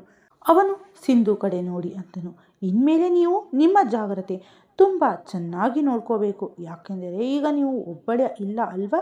ಸಿಂಧು ಮುಖದಲ್ಲಿ ಒಂದು ರೀತಿಯ ಮೃದುವಾದ ಭಾವನೆ ಮೂಡಿತು. ವಿಕ್ರಮ್ ಕೂಡ ಸೈಲೆಂಟಾಗಿ ಅವನನ್ನೇ ನೋಡುತ್ತಾ ನಿಂತನು. ಸಮರ್ ಮುಂದುವರೆಸಿ ಹೇಳಿದನು, ಮತ್ತೆ ನಾನು ಕೂಡ ನಿಮಗೆ ಹೆಲ್ಪ್ ಮಾಡ್ತೀನಿ. ನನ್ನ ಬ್ಯಾಗನ್ನು ನಾನೇ ಎತ್ತಿಡ್ತೀನಿ. ಇನ್ಮೇಲೆ ಜಾಸ್ತಿ ತುಂಟತನ ಕೂಡ ಮಾಡಲ್ಲ. ಆವಾಗ ಮಮ್ಮಗೆ ಚೆನ್ನಾಗಿ ರೆಸ್ಟ್ ಸಿಗುತ್ತೆ. ಸಿಂಧು ಕಣ್ಣುಗಳಲ್ಲಿ ಮತ್ತೆ ಕಣ್ಣೀರು ತುಂಬಿ ಬಂದಿತ್ತು. ಆದರೆ ಈ ಬಾರಿ ಆ ಕಣ್ಣೀರಿನಲ್ಲಿ ಅಪಾರವಾದ ಆಪ್ತತೆ ಇತ್ತು. ಅವಳು ಮುಂದೆ ಬಂದು ಅವನ ಮುಖವನ್ನು ಹಿಡಿದು ಹಣೆಯ ಮೇಲೆ ಮುತ್ತಿಟ್ಟಳು. ನನ್ನ ಬಂಗಾರ, ಇಷ್ಟೊಂದು ಬುದ್ಧಿವಂತ ಯಾವಾಗಲಿಂದ ಆದರೂ? ಸಮರ್ ಹೆಮ್ಮೆಯಿಂದ ತನ್ನ ಪುಟ್ಟ ಎದೆಯನ್ನು ಉಬ್ಬಿಸಿಕೊಂಡು ಅಂದನು, ನಾನು ಈಗ ಬಿಗ್ ಬ್ರದರ್ ಆಗ್ತಾ ಇದ್ದೀನಲ್ವಾ ಮಮ್ಮ? ನನ್ನ ಲಿಟಲ್ ಸಿಸ್ಟರ್ನ ಕೇರ್ ಮಾಡೋದು ಜವಾಬ್ದಾರಿ ನನ್ನದಾಗಿದೆ. ವಿಕ್ರಮ್ ಜೋರಾಗಿ ನಕ್ಕನು. ಅವನ ಕೈ ಚಾಚಿ ಸಮರ್ ಕೂದಲನ್ನು ಕೆದಕುತ್ತಾ ಅಂದನು, ಸರಿ ಸಾಹೇಬರೇ, ಮೊದಲು ನಿಮ್ಮ ಹಾಲನ್ನು ಖಾಲಿ ಮಾಡಿ ಮಿಸ್ಟರ್ ಬಿಗ್ ಬ್ರದರ್. ಸಮರ್ ಮುಖ ಸೊಟ್ಟಗೆ ಮಾಡಿಕೊಂಡು ಬೇಗ ಬೇಗ ತಿನ್ನಲಾರಂಭಿಸಿದನು. ಡೈನಿಂಗ್ ಟೇಬಲ್ ಮೇಲಿದ್ದ ಆ ಲಘು ಚಿಕ್ಕ ಪುಟ್ಟ ತುಂಟತನದ ಮಾತುಗಳು ಮತ್ತು ಮಧ್ಯೆ ಮಧ್ಯೆ ಸಿಂಧು ಕಡೆ ಹೋಗುತ್ತಿದ್ದ ಎಲ್ಲರ ದೃಷ್ಟಿ ಅಂದು ಆ ಮುಂಜಾನೆಯನ್ನು ತುಂಬ ಸರಳವಾಗಿ ಆದರೆ ಅಷ್ಟೇ ಸುಂದರವಾಗಿ ಮಾರ್ಪಡಿಸಿತ್ತು. ಸಿಂಧು ಮೌನವಾಗಿ ಎಲ್ಲರನ್ನ ನೋಡುತ್ತಾ ಇದ್ದಳು. ಅವಳ ಮನಸ್ಸಿನಲ್ಲಿ ಕೇವಲ ಒಂದು ಮಾತು ಪದೇ ಪದೇ ಬರ್ತಾ ಇತ್ತು, ಕೆಲವು ಮನೆಗಳು ದೊಡ್ಡದಾಗಿರುವುದರಿಂದ ಸುಂದರವಾಗಿರುವುದಿಲ್ಲ. ಕೆಲವು ಮನೆಗಳು ಹೀಗೇ ಇರುತ್ತವೆ, ಎಲ್ಲಿ ಜನ ಒಬ್ಬರಿಗಾಗಿಯೇ ಮತ್ತೊಬ್ಬರು ಇನ್ನೂ ಸ್ವಲ್ಪ ಜಾಸ್ತಿ ಹೆದರುತ್ತಾರೋ, ಇನ್ನೂ ಸ್ವಲ್ಪ ಜಾಸ್ತಿ ನಗುತ್ತಾರೋ ಮತ್ತು ಒಬ್ಬರನ್ನೊಬ್ಬರು ಇನ್ನೂ ಅಪಾರವಾಗಿ ಪ್ರೀತಿಸುತ್ತಾರೋ. ಅಂದು ಸಂಜೆ ಸಮಯವಾಗಿತ್ತು. ರೂಮ್ನ ಕಿಟಕಿಯಿಂದ ತಂಪಾದ ಗಾಳಿ ಬೀಸುತ್ತಿತ್ತು. ಕಿಟಕಿಯ ಪರದೆಗಳು ಮೆಲ್ಲನೆ ಅಲುಗಾಡುತ್ತಿದ್ದವು. ಕೋಣೆಯೊಳಗೆ ಒಂದು ರೀತಿಯ ನೆಮ್ಮದಿಯ ಶಾಂತಿ ಹರಡಿತ್ತು. ಸಿಂಧು ಬೆಡ್ ಮೇಲೆ ಲಘುವಾಗಿ ಹೊರಗಿದ್ದಳು. ವಿಕ್ರಮ್ ಬೆಡ್ನ ಹೆಡ್ಬೋರ್ಡ್ಗೆ ಹೊರಗೆ ಕುಳಿತಿದ್ದನು. ಸಿಂಧು ತನ್ನ ತಲೆಯನ್ನು ಅವನ ಮಡಿಲಲ್ಲಿ ಇಟ್ಟುಕೊಂಡಿದ್ದಳು. ವಿಕ್ರಮ್ ತುಂಬ ಮೆಲ್ಲನೆ ಅವಳ ಕೂದಲಿನಲ್ಲಿ ತನ್ನ ಬೆರಳುಗಳನ್ನು ಆಡಿಸುತ್ತಿದ್ದನು. ಮಧ್ಯೆ ಮಧ್ಯೆ ಅವನ ಬೆರಳುಗಳು ಅಲ್ಲೇ ನಿಂತು ಹೋಗುತ್ತಿದ್ದವು ಮತ್ತು ಅವನು ಅವಳ ಮುಖವನ್ನು ನೋಡಿ ತಾನಾಗಿಯೇ ಮುಗುಳ್ನಗುತ್ತಿದ್ದನು. ಕಳೆದ ಕೆಲವು ತಿಂಗಳಿಂದ ಇದು ಅವನಿಗೆ ಅತ್ಯಂತ ಇಷ್ಟವಾದ ಸಮಯವಾಗಿತ್ತು. ಯಾವುದೇ ಕೆಲಸ ಇರಲಿಲ್ಲ, ಯಾವುದೇ ಬಿಸ್ನೆಸ್ ಮೀಟಿಂಗ್ ಇರಲಿಲ್ಲ, ಯಾವುದೇ ಜವಾಬ್ದಾರಿ ಇರಲಿಲ್ಲ. ಬರೀ ಅವನು ಮತ್ತು ಅವನ ಪ್ರೀತಿಯ ಕುಟುಂಬ ಮಾತ್ರ. ಸಿಂಧು ಕಣ್ಣುಗಳನ್ನು ಮುಚ್ಚಿಕೊಂಡೇ ಕೇಳಿದಳು, ಏನು ನೋಡ್ತಾ ಇದ್ದೀರಾ? ವಿಕ್ರಮ್ ಲಘುವಾಗಿ ನಕ್ಕನು. ಅವಳ ಹಣೆಯ ಮೇಲಿದ್ದ ಬಿದ್ದಿದ್ದ ಕೂದಲನ್ನು ಪಕ್ಕಕ್ಕೆ ಸರಿಸುತ್ತಾ ಅಂದನು, ನಾನು ಯೋಚಿಸ್ತಾ ಇದ್ದೀನಿ, ಆ ದೇವರು ನನ್ನ ಹಣೆಯ ಬರಕ್ಕೆ ಇಷ್ಟೊಂದು ಖುಷಿಗಳನ್ನು ಒಂದೇ ಬಾರಿ ಕಳಿಸಿಕೊಟ್ಟನಲ್ಲ ಅಂತ. ಆದರೆ ಇವೆಲ್ಲವೂ ಇಲ್ಲದೆ ನನ್ನ ಜೀವನದ ಆ 5 ವರ್ಷ ಪೂರ್ತಿ ವೇಸ್ಟ್ ಆಗಿ ಹೋಯಿತು. ನೀನು ಇಲ್ಲದೆ ಸಿಂಧು ಲಘುವಾಗಿ ನಗುತ್ತಾ ಕಣ್ಣು ತೆರೆದಳು. ಅಂದಳು, ಮತ್ತೆ ಶುರು ಮಾಡಿದ್ರ ನೀವು? ಈಗ ತಾನೇ ಹೇಳಿದ್ರಿ ಅಲ್ವಾ, ನಾವು ಹಳೆ ನೆನಪುಗಳನ್ನು ಮರೆತು ಹೊಸ ಸುಂದರ ನೆನಪುಗಳನ್ನು ಸೃಷ್ಟಿಸಬೇಕು ಅಂತ. ಮತ್ತೆ ಯಾಕೆ ಆ ಹಳೆಯ ದಿನಗಳನ್ನು ಯೋಚನೆ ಮಾಡ್ತಾ ಇದ್ದೀರಾ? ವಿಕ್ರಮ್ ಏನಾದರೂ ಹೇಳುವಷ್ಟರಲ್ಲೇ ಅವನ ಫೋನ್ ರಿಂಗ್ ಆಯಿತು. ಅವನು ಫೋನ್ ಎತ್ತಿ ಸ್ಕ್ರೀನ್ ನೋಡುತ್ತಿದ್ದಂತೆ ಅವನ ಮುಖದಲ್ಲಿ ದೊಡ್ಡದಾದ ನಗು ಮೂಡಿತ್ತು. ಅವನು ತಕ್ಷಣ ಕಾಲ್ ರಿಸೀವ್ ಮಾಡಿದನು. ಅತ್ತ ಕಡೆಯಿಂದ ಜೋರಾದ ಧ್ವನಿ ಕೇಳಿಸಿತು, ಅಣ್ಣ. ವಿಕ್ರಮ್ ಮುಖದ ನಗು ಇನ್ನೂ ಹೆಚ್ಚಾಗಿತ್ತು. ನನ್ನ ತಂಗಿ. ಸಿಂಧು ಕೂಡ ಎದ್ದು ಫೋನ್ ಕಡೆ ನೋಡಿದಳು. ಅಲ್ಲಿ ನಿಯಾ ವಿಡಿಯೋ ಕಾಲ್ನಲ್ಲಿದ್ದಳು. ಲಂಡನ್ನ ಅವಳ ರೂಮ್ನ ಕಿಟಕಿಯಿಂದ ಹೊರಗಿನ ಸುಂದರ ಬೆಳಕು ಕಾಣಿಸುತ್ತಿತ್ತು. ನಿಯಾ ಮೊದಲು ಸಿಂಧು ಕಡೆ ನೋಡಿ 2 ಕೈಗಳನ್ನು ಮುಗಿದು ನಗುತ್ತಾ ಹೇಳಿದಳು, ಅತ್ತಿಗೆ, ಮೊದಲನೆಯದಾಗಿ ನಿಮಗೆ ತುಂಬ ಹೃದಯದ ಅಭಿನಂದನೆಗಳು. ನಾನು ನಿಮ್ಮಿಬ್ಬರಿಗಾಗಿ ತುಂಬಾ ಖುಷಿಯಾಗಿದ್ದೀನಿ. ನಮ್ಮ ಮನೆಗೆ ಬರ್ತಾ ಇರೋ ಪುಟಾಣಿ ಬೇಬಿಗಾಗಿ ಕಾಯ್ತಾ ಇದ್ದೀನಿ. ಸಿಂಧು ಮುಗುಳ್ನಗುತ್ತಾ ಹೇಳಿದಳು, ಥ್ಯಾಂಕ್ ಯು ನಿಯಾ. ನಿಯಾ ಕಣ್ಣುಗಳಲ್ಲಿ ನಿಜವಾದ ಸಂತೋಷವಿತ್ತು. ನಿಜ ಹೇಳ್ತೀನಿ ಅತ್ತಿಗೆ, ಇವಾಗ ಅಣ್ಣನನ್ನು ನೋಡಿದಾಗ ಅನಿಸುತ್ತೆ, ಕೊನೆಗೂ ಆ ದೇವರು ಇವರ ಮುಖದಲ್ಲಿ ನಗುವನ್ನು ಇವರಿಗೆ ವಾಪಸ್ ಕೊಟ್ಟಿದ್ದಾನೆ ಅಂತ. ಇದನ್ನು ಕೇಳಿ ವಿಕ್ರಮ್ ಒಂದು ಕ್ಷಣ ಸೈಲೆಂಟ್ ಆದನು. ಆಮೇಲೆ ನಿಯಾ ಇದ್ದಕ್ಕಿದ್ದಂತೆ ಮುಖ ಉಬ್ಬಿಸಿಕೊಂಡು ಅಂದಳು, ಆದರೆ ಅಣ್ಣ, ನನಗೆ ನಿಮ್ಮ ಮೇಲೆ ತುಂಬ ಸಿಟ್ಟಿದೆ. ವಿಕ್ರಮ್ ಹುಬ್ಬು ಮೇಲಕ್ಕೆತ್ತಿ ಕೇಳಿದನು, ಹೌದಾ? ಇವಾಗ ನಾನೇನು ಮಾಡಿದೆ ತಾಯಿ? ನಿಯಾ ಮುಖ ಸೊಟ್ಟಗೆ ಮಾಡಿಕೊಂಡು ಅಂದಳು, ನೀವು ನನ್ನನ್ನು ಪೂರ್ತಿಯಾಗಿ ಮರೆತೇ ಬಿಟ್ಟಿದ್ದೀರಾ. ಮೊದಲೆಲ್ಲ ದಿನ ಬಿಟ್ಟು ದಿನ ಫೋನ್ ಮಾಡ್ತಾ ಇದ್ರಿ. ಇವಾಗ ನಿಮ್ಮ ಲೈಫ್ಗೆ ಬೇರೆ ಯಾರೋ ಬಂದ ತಕ್ಷಣ ನನ್ನನ್ನು ಮರೆತು ಬಿಟ್ರಾ? ವಿಕ್ರಮ್ ಜೋರಾಗಿ ನಕ್ಕನು. ಅವನು ಸಿಂಧು ಕಡೆ ನೋಡಿ ಅಂದನು, ಸಾರಿ ಕಂದ, ಸ್ವಲ್ಪ ಬ್ಯುಸಿ ಇದ್ದೆ ಅಷ್ಟೇ. ನೀಯ ತಕ್ಷಣ ನಗುತ್ತಾ ಅಂದಳು, ಅಯ್ಯೋ ಅಣ್ಣ, ನಾನು ಸುಮ್ಮನೆ ಜೋಕ್ ಮಾಡ್ತಾ ಇದ್ದೆ ಅಷ್ಟೇ. ನಾನು ಬರೀ ನೀವು ಯಾವಾಗಲೂ ಹೀಗೆ ಖುಷಿಯಾಗಿರಬೇಕು ಅಂತ ಬಯಸ್ತೀನಿ. ಈ ಸುಂದರ ಕ್ಷಣಗಳನ್ನು ಪೂರ್ತಿ ಖುಷಿಯಾಗಿ ಎಂಜಾಯ್ ಮಾಡಿ. ನಿಜವಾಗಿಯೂ ನಿಮ್ಮನ್ನು ಹೀಗೆ ನೋಡಿದಾಗ ನನ್ನ ಮನಸ್ಸಿಗೆ ತುಂಬ ನೆಮ್ಮದಿ ಸಿಗುತ್ತದೆ. ಐ ಲವ್ ಯು ಅಣ್ಣ. ವಿಕ್ರಮ್ ಕೆಲವು ಸೆಕೆಂಡ್ ಅವಳನ್ನೇ ನೋಡುತ್ತಾ ಇದ್ದನು. ಆಮೇಲೆ ತುಂಬ ಮೃದುವಾದ ಧ್ವನಿಯಲ್ಲಿ ಹೇಳಿದನು, ಲವ್ ಯು ಟೂ ನನ್ನ ಬಂಗಾರ.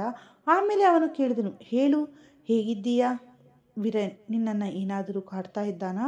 ನೀಯ ತಕ್ಷಣ ಡ್ರಾಮಾ ಮಾಡೋ ಥರ ಮುಖ ಇಟ್ಟುಕೊಂಡು ಅಂದಳು, ಅಣ್ಣ, ಇವರು ಏನಾದರೂ ನನಗೆ ತೊಂದರೆ ಕೊಟ್ಟರೆ ಮೊದಲು ನಿಮಗೆ ಹೇಳ್ತೀನಿ, ಆಮೇಲೆ ನೀವು ಇವರಿಗೆ ಸರಿಯಾಗಿ ಬುದ್ಧಿ ಕಲಿಸಿ. ಅಷ್ಟರಲ್ಲೇ ಹಿಂದಿನಿಂದ ವೀರೇನ್ ಬಂದು ಫೋನ್ ತನ್ನ ಕೈಗೆ ತೆಗೆದುಕೊಂಡು ಅವನು ನಗುತ್ತಾ ಅಂದನು, ಅಣ್ಣ, ನಿಮ್ಮ ಈ ಮುದ್ದಿನ ತಂಗಿಗೆ ಯಾರಾದರೂ ತೊಂದರೆ ಕೊಡಲು ಸಾಧ್ಯನಾ ಹೇಳಿ? ನೀವೇ ಕೇಳಿ, ಇವಳೇ ನನ್ನನ್ನು ಎಷ್ಟು ಕಾಡಿಸ್ತಾ ಇರ್ತಾಳೆ ಅಂತ. ನೀಯ ತಕ್ಷಣ ಅವನಿಗೆ ತನ್ನ ಮೊಣಕೈಯಿಂದ ಮೆಲ್ಲನೆ ಚುಚ್ಚಿದಳು. ವಿಕ್ರಮ್ ಜೋರಾಗಿ ನಕ್ಕನು. ಅವಳು ನಿನ್ನನ್ನು ಕಾಡದೆ ಇನ್ಯಾರಿಗೆ ಕಾಡ್ತಾಳೆ ವೀರೇನ್? ಅವಳಿಗೆ ನನ್ನ ಕಡೆಯಿಂದ ಪೂರ್ತಿ ರೈಟ್ಸ್ ಇದೆ. ನೀನು ಅವಳ ಎಲ್ಲ ನಖರಾಗಳನ್ನು ತಡೆದುಕೊಳ್ಳೋದೆ ಇನ್ಯಾರು ತಡ್ಕೊಳ್ತಾರೆ ಹೇಳು? ವೀರೇನ್ ಸ್ವಲ್ಪ ಸೊಪ್ಪೆಗೊಂಡು ತನ್ನ ಕೈಗಳನ್ನು ಮೇಲಕ್ಕೆತ್ತಿ ಮುಖ ಸೊಟ್ಟಗೆ ಮಾಡಿಕೊಂಡನು. ಅಂದನು, ಬಾಬಾ, ನನಗೆ ಈಗ ಅರ್ಥ ಆಯಿತು ನಿಮ್ಮ ತಂಗಿ ಯಾಕೆ ಇಷ್ಟೊಂದು ರೇಗಿಸ್ತಾಳೆ ಅಂತ. ಇವೆಲ್ಲ ನಿಮ್ಮ ಅತಿಯಾದ ಮುದ್ದಿನಿಂದ ರಿಸಲ್ಟ್ ಅಷ್ಟೇ. ಎಲ್ಲರೂ ಜೋರಾಗಿ ನಕ್ಕರು. ಸ್ವಲ್ಪ ಸಮಯದವರೆಗೆ ಹಾಗೆ ಸುಮ್ಮನೆ ಲಘು ಮಾತುಕತೆ ನಡೆಯಿತು. ಲಂಡನ್ನ ವೆದರ್ ಹೇಗಿದೆ, ಅಲ್ಲಿನ ಫುಡ್ ಹೇಗಿದೆ, ಸಿಂಧುವಿನ ಹೆಲ್ತ್ ಹೇಗಿದೆ ಅಂತ ನೀಯಾ ಪದೇ ಪದೇ ಕೇಳ್ತಾ ಇದ್ಲು. ಅವಳು ಸಿಂಧುಗೆ ಚೆನ್ನಾಗಿ ರೆಸ್ಟ್ ತಗೋಬೇಕು ಅಂತ, ಜಾಗ್ರತೆ ವಹಿಸಬೇಕು ಅಂತ ಪದೇ ಪದೇ ಹೇಳ್ತಾ ಇದ್ಲು. ಕೊನೆಗೆ ಕಾಲ್ ಕಟ್ ಮಾಡುವ ಮುಂಚೆ ಅವಳು ತುಂಬ ಮೃದುವಾಗಿ ಹೇಳಿದರು, ಅಣ್ಣ, ನೀವು ಯಾವಾಗಲೂ ಹೀಗೆ ನಗುತ್ತಾ ಖುಷಿಯಾಗಿರಿ. ವಿಕ್ರಮ್ ಕೆಲವು ಸೆಕೆಂಡ್ ಅವಳನ್ನೇ ನೋಡಿ ಅಂದನು, ಖಂಡಿತ ಆವಾಗಲೂ ಹೀಗೆಯೇ ಇರ್ತೀನಿ. ಕಾಲ್ ಕಟ್ಟಾಯಿತು. ರೂಮ್ನಲ್ಲಿ ಮತ್ತೆ ಅದೇ ಸುಂದರ ಶಾಂತತೆ ಆವರಿಸಿತ್ತು. ಸಿಂಧು ಮತ್ತೆ ವಿಕ್ರಮ್ ಮಡಿಲಲ್ಲಿ ಬಂದು ವಿಕ್ರಮ್ ಅವಳ ಕೂದಲನ್ನು ಸವರುತ್ತಾ ಏನೋ ಯೋಚಿಸತೊಡಗಿದ್ದನು. ಸಿಂಧು ಅವನ ಮುಖವನ್ನು ನೋಡಿ ಕೇಳಿದಳು, ಏನು ಯೋಚನೆ ಮಾಡ್ತಾ ಇದ್ದೀಯಾ? ವಿಕ್ರಮ್ ಸುಮ್ಮನೆ ತಲೆ ಆಡಿಸುತ್ತಾ ಅಂದನು, ಏನೂ ಇಲ್ಲ ಮುದ್ದು, ಬರೀ ನೋಡ್ತಾ ಇದ್ದೀನಿ. ನನ್ನ ಈ ಪುಟ್ಟ ತಂಗಿ ಎಷ್ಟು ಬೇಗ ದೊಡ್ಡವಳಾಗಿ ಬಿಟ್ಲು ಅಲ್ವಾ? ಅವಳ ಮದುವೆ ಕೂಡ ಆಯಿತು. ಇವತ್ತು ಅವಳು ವೀರೇನ್ ಜೊತೆ ಎಷ್ಟು ಖುಷಿಯಾಗಿದ್ದಾಳೆ. ಸಿಂಧು ವಿಕ್ರಮ್ ಕೈಗೆ ಮುತ್ತಿಡುತ್ತಾ ಹೇಳಿದಳು, ನಮ್ಮ ಕೈ ಹಿಡಿಯೋ ಜೊತೆಗಾರರು ನಮ್ಮನ್ನು ಇಷ್ಟೊಂದು ಪ್ರೀತಿಯಿಂದ ನೋಡಿಕೊಂಡ್ರೆ, ನಮ್ಮ ಎಲ್ಲ ಹಠಗಳು ತಡ್ಕೊಂಡ್ರೆ ಕಾಲ ಹೇಗೆ ಕಳೆಯುತ್ತೆ ಅನ್ನೋದೇ ಗೊತ್ತಾಗಲ್ಲ ವಿಕ್ರಮ್. ಖುಷಿಗಳು ತಾವಾಗಿಯೇ ನಮ್ಮ ಕಾಲ ಕೆಳಗೆ ಬಂದು ಬೀಳುತ್ತವೆ. ಒಬ್ಬ ಹೆಣ್ಣಿಗೆ ತನ್ನ ಗಂಡನ ಪ್ರೀತಿ ಮತ್ತು ಅವನ ಕೇರಿಂಗಿಂತ ದೊಡ್ಡದು ಬೇರೆ ಯಾವುದೂ ಇರಲ್ಲ. ನಿಮಗೆ ಗೊತ್ತಾ, ಒಬ್ಬ ಗಂಡನಲ್ಲೇ ಹೆಣ್ಣಿಗೆ ಎಲ್ಲ ಸಂಬಂಧಗಳು ಸಿಗುತ್ತವೆ. ಸ್ನೇಹಿತನ ಸಂಬಂಧ, ಅಣ್ಣನ ಸಂಬಂಧ, ತಂದೆಯ ಸಂಬಂಧ. ಪ್ರತಿಯೊಬ್ಬ ಹೆಣ್ಣು ತನ್ನ ಗಂಡನಲ್ಲಿ ಈ ಎಲ್ಲ ರೂಪಗಳನ್ನು ನೋಡಲು ಬಯಸುತ್ತಾಳೆ. ಒಮ್ಮೊಮ್ಮೆ ತಂದೆಯ ಥರ ಕೇರ್ ಮಾಡಬೇಕು, ಒಮ್ಮೊಮ್ಮೆ ಅಣ್ಣನ ಥರ ಪ್ರೀತಿ ಮಾಡಬೇಕು, ಮತ್ತು ಒಮ್ಮೊಮ್ಮೆ ಲೈಫ್ ಪಾರ್ಟ್ನರ್ ಥರ ಪ್ರೀತಿ ಅಧಿಕಾರ ತೋರಿಸಬೇಕು. ಮತ್ತು ಒಬ್ಬ ಹೆಂಡತಿ ಕೂಡ ಗಂಡನಿಗೆ ಹಾಗೆ ಇರ್ತಾಳೆ. ವಿಕ್ರಮ್ ಅವಳ ಪಕ್ಕದಲ್ಲಿ ಮಲಗಿ ಅವಳಲ್ಲಿ ಬಾಹುಗಳನ್ನು ಎಳೆದುಕೊಂಡು ಅವಳ ಹಣೆಗೆ ಮುತ್ತಿಟ್ಟು ಆಮೇಲೆ ಅವಳ ಇಡೀ ಮುಖಕ್ಕೆ ಮೃದುವಾಗಿ ಮುತ್ತಿಡುತ್ತಾ ಅವಳ ತುಟಿಯ ಹತ್ತಿರ ಬಂದು ಪಿಸುಗುಟ್ಟಿದನು, ನೀನು ಇಷ್ಟೊಂದು ಬುದ್ಧಿವಂತಿಕೆಯ ಮಾತುಗಳನ್ನಾಡಿದರೆ ನನಗೆ ನಿನ್ನ ಮೇಲೆ ಇನ್ನೂ ಅಪಾರವಾಗಿ ಪ್ರೀತಿ ಬರುತ್ತದೆ ಮುದ್ದು. ಇವಾಗ ನನಗೆ ನಿನ್ನನ್ನು ಇನ್ನೂ ಜಾಸ್ತಿ ಪ್ರೀತಿಸಬೇಕು ಅಂತ ಅನಿಸ್ತಿದೆ. ಇದೇ ನನ್ನ ಕೈಯಲ್ಲಿ ಕಂಟ್ರೋಲ್ ಮಾಡಿಕೊಳ್ಳಲು ಆಗ್ತಾ ಇಲ್ಲ. ಸಿಂಧು ನಾಚಿಕೆಯಿಂದ ತನ್ನ ಕಣ್ಣುಗಳನ್ನು ಕೆಳಗೆ ಮಾಡಿಕೊಂಡು ಅಂದಳು, ನಿಮಗೆ ಯಾರು ಕಂಟ್ರೋಲ್ ಮಾಡಿಕೊಳ್ಳಲು ಯಾರು ಹೇಳಿದ್ದಾರೆ ಹೇಳಿ? ವಿಕ್ರಮ್ ತಕ್ಷಣ ಮುಂದೆ ಬಂದು ಅವಳ ತುಟಿಗಳನ್ನು ತನ್ನ ತುಟಿಗಳಿಂದ ಲಾಕ್ ಮಾಡಿದನು ಮತ್ತು ಅಲ್ಲಿಂದಾಚೆ ಜೀವನದ ದಿನಗಳು ಇನ್ನೂ ವೇಗವಾಗಿ ಕಳೆಯಲಾರಂಭಿಸಿದವು. ಹೇಗೆ ಕಳೆದವು ಅನ್ನೋದೇ ಗೊತ್ತಾಗಲಿಲ್ಲ. ನೋಡುತ್ತಲೇ 6 ತಿಂಗಳು ಕಳೆದು ಹೋಯಿತು. ಈ 6 ತಿಂಗಳಲ್ಲಿ ಮನೆಯಲ್ಲಿ ತುಂಬ ಬದಲಾವಣೆಗಳಾಗಿದ್ದವು. ವಿಕ್ರಮ್ ಯಾವಾಗಲೂ ತನ್ನ ಭಾವನೆಗಳನ್ನು ಮುಚ್ಚಿಟ್ಟುಕೊಳ್ಳುತ್ತಾ ಇವತ್ತು ಅದು ಪೂರ್ತಿಯಾಗಿ ಕರಗಿ ಹೋಗಿತ್ತು. ಅವನು ಮುಂಚೆಗಿಂತ ಇವಾಗ ಸಿಂಧುವನ್ನು ಇನ್ನೂ ಜಾಸ್ತಿ ಕೇರ್ ಮಾಡ್ತಾ ಇದ್ದನು. ಸಿಂಧು ಮುಖದಲ್ಲಿ ಒಂದು ಪುಟ್ಟ ಆಯಾಸ ಕಂಡರೂ ಸಾಕು, ಅವನ ಮುಖದ ಬಣ್ಣವೇ ಬದಲಾಗಿ ಬಿಡುತ್ತಿತ್ತು. ಸಿಂಧು ಒಂದು ವೇಳೆ 5 ನಿಮಿಷ ಸುಮ್ಮನೆ ಕುಳಿತರು. ಅವನು ತಕ್ಷಣ ಬಂದು ಕೇಳ್ತಾ ಇದ್ದ, ಎಲ್ಲ ಆರಾಮಾಗಿದೆಯಾ ಮುದ್ದು ಅಂತ. ಅವಳು ಸ್ವಲ್ಪ ಕಮ್ಮಿ ಊಟ ಮಾಡಿದರೆ ಸಾಕು ಅವನಿಗೆ ಗಾಬರಿ ಆಗ್ತಾ ಇತ್ತು. ಆಫೀಸ್ನಲ್ಲಿ ಕುಳಿತಿದ್ದರೂ ಸಾಕು ಪ್ರತಿ 2 ಗಂಟೆಗೊಮ್ಮೆ ವಿಡಿಯೋ ಕಾಲ್ ಮಾಡಿ ನೋಡ್ತಾ ಇದ್ದನು. ಬೆಳಗ್ಗೆ ಎಲ್ಲರಿಗಿಂತ ಮುಂಚೆ ಬೇಗ ಎದ್ದು ಕಿಚನ್ಗೆ ಹೋಗಿ ಇವತ್ತು ಸಿಂಧುಗೆ ಏನು ರೆಡಿ ಮಾಡ್ತಾ ಇದ್ದೀರಾ ಅಂತ ಸ್ಟಾಫ್ ಹತ್ತಿರ ಕೇಳ್ತಾ ಇದ್ದನು. ಡಾಕ್ಟರ್ ಏನು ಹೇಳಿದ್ದಾರೆ, ಅವಳಿಗೆ ಯಾವ ಫುಡ್ ಕೊಡಬೇಕು, ಯಾವ ಫುಡ್ ಕೊಡಬಾರದು ಅಂತ ಸ್ವಂತ ಡೈರೆಕ್ಟಾಗಿ ನೋಡ್ತಾ ಇದ್ದನು. ನೀಲಿ ಮಾಮ ಒಮ್ಮೊಮ್ಮೆ ನಗುತ್ತಾ ಹೇಳ್ತಿದ್ರು, ಲೇ ಪುಟ್ಟ, ನಾವೆಲ್ಲರೂ ಇಲ್ಲೇ ಇದ್ದೀವಿ ಅಲ್ವಾ, ನೀವೇ ನೋಡ್ಕೊತೀನಿ, ನೀನು ಯಾಕೆ ಇಷ್ಟೊಂದು ತಲೆ ಕೆಡಿಸ್ಕೊಳ್ತಾ ಇದ್ದೀಯಾ? ಆದರೆ ವಿಕ್ರಮ್ ಮನಸ್ಸು ಕೇಳ್ತಾ ಇರಲಿಲ್ಲ. ಅವನು ಆಫೀಸ್ ಕೆಲಸದ ಟೈಮಿಂಗ್ ಕೂಡ ಬದಲಾಯಿಸಿಕೊಂಡಿದ್ದನು. ತಡರಾತ್ರಿಯವರೆಗೂ ಆಫೀಸ್ನಲ್ಲಿ ಇರುವುದನ್ನು ಪೂರ್ತಿಯಾಗಿ ನಿಲ್ಲಿಸಿದ್ದನು. ಬೆಳಗ್ಗೆ ಬೇಗ ಹೋಗುವ ಬದಲು ಸಿಂಧು ಸರಿಯಾಗಿ ತಿಂಡಿ ತಿಂದ ಮೇಲೆಯೇ ಆಫೀಸ್ಗೆ ಹೊರಡ್ತಾ ಇದ್ದನು. ಸಂಜೆ ಬೇಗನೆ ಮನೆಗೆ ವಾಪಸ್ ಬರ್ತಾ ಇದ್ದನು. ಒಮ್ಮೊಮ್ಮೆ ತನ್ನ ಲ್ಯಾಪ್ಟಾಪನ್ನು ರೂಮ್ಗೆ ತಂದು ಸಿಂಧು ಪಕ್ಕದಲ್ಲಿಯೇ ಕುಳಿತು ಕೆಲಸ ಮಾಡ್ತಾ ಇದ್ದ. ಅವಳಿಗೆ ತಾನು ಹತ್ತಿರ ಇರಬೇಕು ಅಂತ ಸಿಂಧು ಒಮ್ಮೊಮ್ಮೆ ಅವನನ್ನು ರೇಗಿಸ್ತಾ ಇದ್ಲು. ನೀವು ನನ್ನನ್ನು ಇಷ್ಟೊಂದು ಕೇರ್ ಮಾಡಿದರೆ ಇನ್ಮೇಲೆ ನಾನು ನಡೆಯುವುದನ್ನೇ ಮರೆತು ಹೋಗ್ತೀನಿ ನೋಡಿ ಅಂತ. ಅದಕ್ಕೆ ವಿಕ್ರಮ್ ತುಂಬ ನಾರ್ಮಲ್ ಆಗಿ ಉತ್ತರಿಸ್ತಾ ಇದ್ದ. ನೀನು ನಡೆಯುವುದೇ ಬೇಡ ಮುದ್ದು, ನಾನೇ ನಿನ್ನನ್ನು ನನ್ನ ಮಡಿಲಲ್ಲಿ ಎತ್ತಿಕೊಂಡು ತಿರುಗಾಡ್ತೀನಿ ಅಂತ. ಸಿಂಧು ಜೋರಾಗಿ ನಕ್ಕು ಬಿಡ್ತಾ ಇದ್ಲು. ನೀಲಿಮಾ ಅಮ್ಮ, ಅನುಪಮ ಅಮ್ಮ ಮತ್ತು ಆನಂದರಾವ್ ಮಾವ ಇವರೆಲ್ಲರೂ ನೋಡಿ ತುಂಬ ಖುಷಿ ಪಡ್ತಾ ಇದ್ರು. ಅವರ ಮುಖದಲ್ಲಿ ಒಂದು ರೀತಿಯ ಪ್ರೀತಿಯ ನೆಮ್ಮದಿ ಇತ್ತು. ಅವರಿಗೆ ಅನಿಸ್ತಾ ಇತ್ತು ಇಷ್ಟು ವರ್ಷಗಳ ಅವರ ಎಲ್ಲ ಪ್ರಾರ್ಥನೆಗಳನ್ನು ದೇವರು ಕೊನೆಗೂ ಕೇಳಿಸಿಕೊಂಡಿದ್ದಾನೆ ಅಂತ. ಯಾವ ಮಗ ಜೀವನವನ್ನು ಕೇವಲ ಒಂದು ದೊಡ್ಡ ಜವಾಬ್ದಾರಿ ಥರ ಬದುಕುತ್ತಿದ್ದನೋ ಇವತ್ತು ಅವನು ನಿಜವಾದ ಖುಷಿಯನ್ನು ಅನುಭವಿಸುತ್ತಾ ಬದುಕುತ್ತಿದ್ದಾನೆ. ಮನೆಯಲ್ಲಿ ಇವಾಗ ಹರಟೆ ಇತ್ತು, ನಗು ಇತ್ತು, ಹೊಸ ಕಾಯುವಿಕೆ ಇತ್ತು. ಮತ್ತು ಇವೆಲ್ಲವನ್ನ ಮಧ್ಯೆ ವಿಕ್ರಮ್ ಇದ್ದನು. ಅವನು ದಿನದಿಂದ ದಿನಕ್ಕೆ ಇನ್ನೂ ಮೃದುವಾಗಿ ಬದಲಾಗುತ್ತಿದ್ದನು. ಬಹುಶಃ ಅವನು ತನ್ನ ಜೀವನದಲ್ಲಿ ಕೇವಲ ಬದುಕುತ್ತಿರಲಿಲ್ಲ, ಅಪಾರವಾಗಿ ಖುಷಿಯಾಗಿದ್ದನು, ತುಂಬ ಖುಷಿಯಾಗಿದ್ದನು. ಇವತ್ತಿನ ಭಾಗ ನಿಮಗೆ ಹೇಗೆ ಅನ್ನಿಸ್ತು ಅಂತ ಕಮೆಂಟ್ ಬಾಕ್ಸ್ನಲ್ಲಿ ನಿಮ್ಮ ಅಭಿಪ್ರಾಯಗಳನ್ನು ಖಂಡಿತ ತಿಳಿಸಿ.